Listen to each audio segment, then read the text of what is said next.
আইন শৃঙ্খলা ভঙ্গ, অনিয়ম প্রতিরোধে প্রশাসন এবং আইন শৃঙ্খলা বাহিনীর নিষ্ক্রিয়তা আমরা দেখেছি 21.4% আসনে, বুথ দখল 14.3%, ভোট গ্রহণের আগে ব্যালটে সিল মারার ঘটনা আমরা দেখেছি 14.3% আসনে। একইভাবে আমরা অন্যান্যগুলো দেখেছি, আমরা ডিটেলসটা পড়ছি না, তবে আমাদের গবেষণা অন্তর্ভুক্ত 40% আসনে একাধিক অনিয়মের ঘটনা সংঘটিত হয়েছে।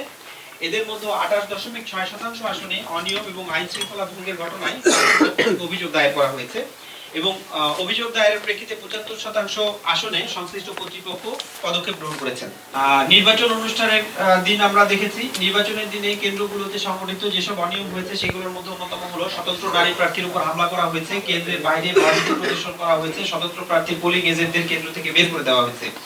কিছু কেন্দ্রে প্রতিদ্বন্দ্বী প্রার্থীর এজেন্টদের ঢুকতে দেওয়া হয়নি, প্রতিদ্বন্দ্বী প্রার্থীর এজেন্টদের বের করে দিয়ে নিজেরাই এজেন্ট সেজে বসে থাকা ঘটনা ঘটেছে।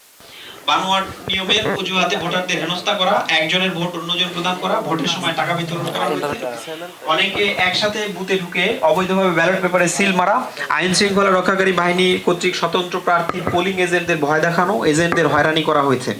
এছাড়া ভোটার তালিকার সাথে নাম এবং ছবি না মেলায় অনেক ভোটার কেন্দ্রে গেলেও ভোট দিতে পারেননি। কোনো ভোট কেন্দ্রে ভোট গ্রহণ স্থগিত বা বন্ধ না হলেও দেশের কিছু স্থানে বিএনপি জামাত এবং বিএনপি বিদ্রোহী প্রার্থী সমর্থকদের মধ্যে সংঘর্ষ লক্ষণীয় ছিল।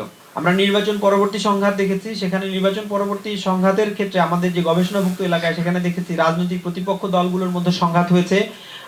এইরকম আমাদের সংখ্যায় আমরা বলছি এটা সহিংসতার সংখ্যা 45।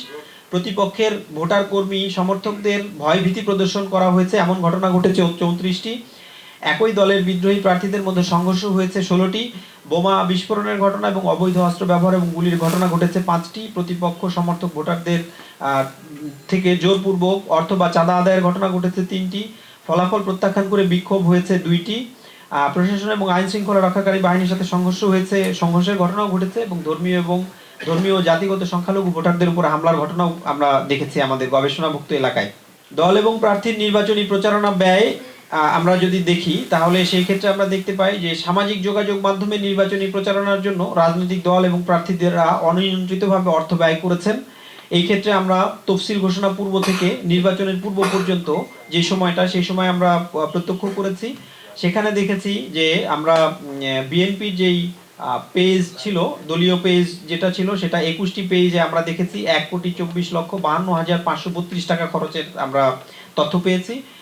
এছাড়া বিএনপির প্রার্থীদের পেজ আমরা পেয়েছি 111টি, যেখান থেকে খরচ করা হয়েছে 1,75,34,780 টাকা এবং মোট ব্যয় যদি আমরা দেখি তাহলে দেখতে পাই যে বিএনপি 2,99,87,312 টাকা খরচ করেছে।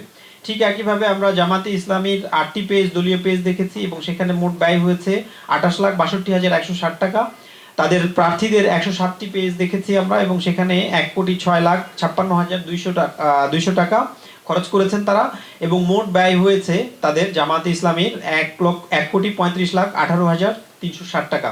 ঠিক একইভাবে আমরা এনসিপি, ইসলামী আন্দোলন বাংলাদেশ এবং এবি পার্টির আমরা যেই অনলাইন প্রচারণা সেই প্রচারণার অংশ দেখেছি এবং সেখানে আমরা মেটা প্ল্যাটফর্ম থেকে প্রাপ্ত তথ্য প্রাপ্তির ভিত্তিতে ফেসবুক পেজ সমূহের ব্যয়ের যে তথ্য সংকলন করা হয়েছে এটার বাইরেও আরও তথ্য থাকতে পারে, আমরা সেই তথ্যগুলো আমাদের এই গবেষণা অন্তর্ভুক্ত হয়নি।